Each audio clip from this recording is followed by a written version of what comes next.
Hi everyone, this is Rabbi Kenneth Hahn for JUTV, and thanks for tuning in to Ask the Rabbi Thursdays. So I said I was going to talk today about how my iPhone is killing me, and I don't want to be flip about it. I'm not, no pun intended, flip phones. I don't want to make the I'm not trying to suggest that microwaves from my phone are killing me every time I hold the phone up to my head. What I am saying is technology has got us to a point, and our relationship to technology has got us to a point where we're in serious trouble. I was reading an article in the Times yesterday about how basically the ice shelves in the Antarctic may be at the point now where they are absolutely beyond reclamation, and what the impact of that is going to be on us and the planet. Of course, we're constantly hearing about stories these days of increased technological prowess of the North Koreans who are trying to wed nuclear warheads with ballistic missiles and get to the point where they can annihilate us in an instant. And of course, we've had that capability really since World War II, and have just expanded on the capability of instant annihilation since then.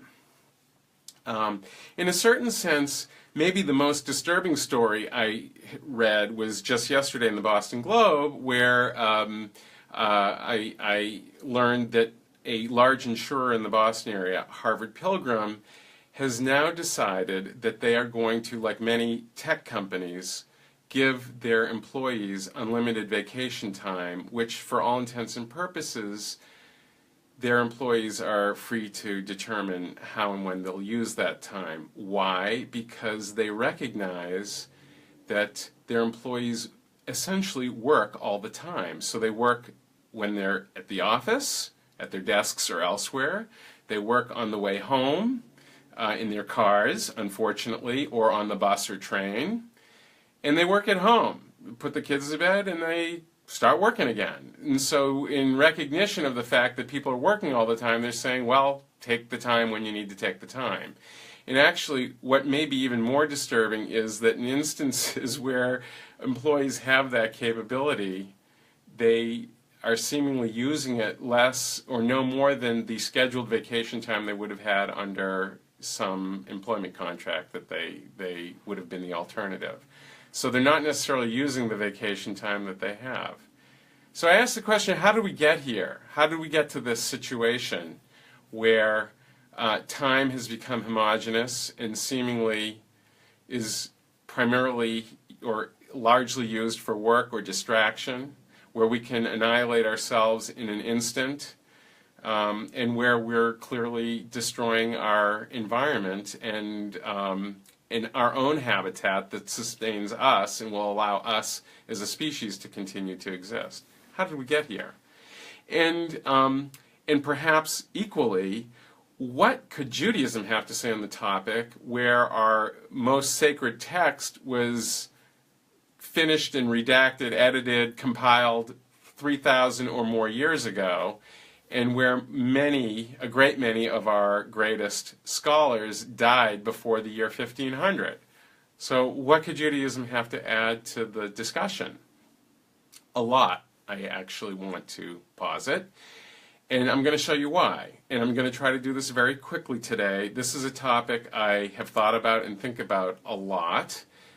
So I can't, nor would I want to kind of pack it all into one 5 or 6 minute video, or I don't know how long this is going to end up going. But here's what I want to do with you today. From the standpoint of diagnosis, as opposed to cure, I want to show you what Judaism has to say about our illness and how we got here. And basically, as far as I'm concerned, it's all in the Torah. So we're going to do a little quick Torah study today, although it's going to be a very different kind of Torah study. Normally, we delve into one section of the Torah, one parsha. Sometimes we look at a phrase or even a word and can talk about that for a very long time. Instead, today, we're going to look at the meta-narrative of the Torah, the whole arc of the narrative, very quickly. to make my point. So here's what I want to do with you. We're going to start in the beginning with Bereshit. And we, of course, have two creation stories in Judaism, one of which is on the first day God created, light and darkness, and so on and so forth, and on the seventh day God rested. Very important, but for our purposes today, I want to look at the other one, which is the Garden of Eden. And so what do we have in the Garden of Eden? We have our occupants, Adam and Eve, who basically are living in a state of grace, I think we could say, in a state of innocence. They rely, for the most part, on God to provide for them. They are stewards of the garden, but, my imagining is they wake up in the morning, they go out, take a walk, and they're hungry, and there's a mango tree, so they pull a mango off and eat it. Or there's another kind of tree, and of course there are two very special trees, the tree of life and the tree of knowledge. And they're not allowed to eat from the tree of knowledge. We all know how the story goes. They do ultimately end up eating from the tree of knowledge, and in doing so, they gain knowledge, they gain self-awareness, and they fall from grace. So that's stage one. And sometime we'll come back to the snake, because I think the snake is a very interesting character in the garden, and I think the snake actually gets a really bad rap, but we'll leave that for another time. The next thing I want to draw our attention to in the arc of the narrative is basically the story of Cain and Abel. So we have the sons who, Cain is a pastoralist, and Abel is a pastoralist, and Cain is an agriculturalist. They both make their offerings to God, and God is displeased with Cain's offering, the agriculturalist, and is more pleased with the offering of Abel, the pastoralist. And we know that Cain kills Abel, and we might ask ourselves the question, why in a sacred text that theoretically is providing a basis for our moral behavior would we have the example of a murder and the murderer basically surviving and in his own way thriving, and of course the one that God prefers, whose offering God prefers anyway, is the one who dies. It's a bit strange. What we see there from an anthropological perspective is the representative of an agricultural lifestyle and agricultural societies defeating the pastoralist. Okay. So let's move on, and we come to the story of Noah. And what we learn is, after the fall from grace, in a short 10 generations, God is so disgusted with human behavior and humanity that God decides to do essentially a total reboot. It says, here's one righteous person, Noah, so we'll rebuild based on him and his family and so on and so forth. And it's kind of an indictment of humanity and the result of our having embraced knowledge and technology, essentially. In a short 10 generations, this is what's happened. So we have the story of Noah, and then we have this very interesting, seemingly almost addendum to Parshat Noach, which is the story of the Tower of Babel. In the Tower of Babel, essentially, human beings have decided that they're not just B'Tselem Elohim, made in the image of God, but they actually are God themselves. And so they decide to build a tower up to the highest heights, which is where God presumably resides. And of course, to build that tower, what do they use? They have to use technology. And God sees that this is actually a very bad thing and creates language to make it impossible for people to cooperate. Unlike perhaps this platform on which I'm speaking to you right now, Facebook, which theoretically, in some respects anyway, makes it easier for people to cooperate, God had decided that could be very problematic indeed.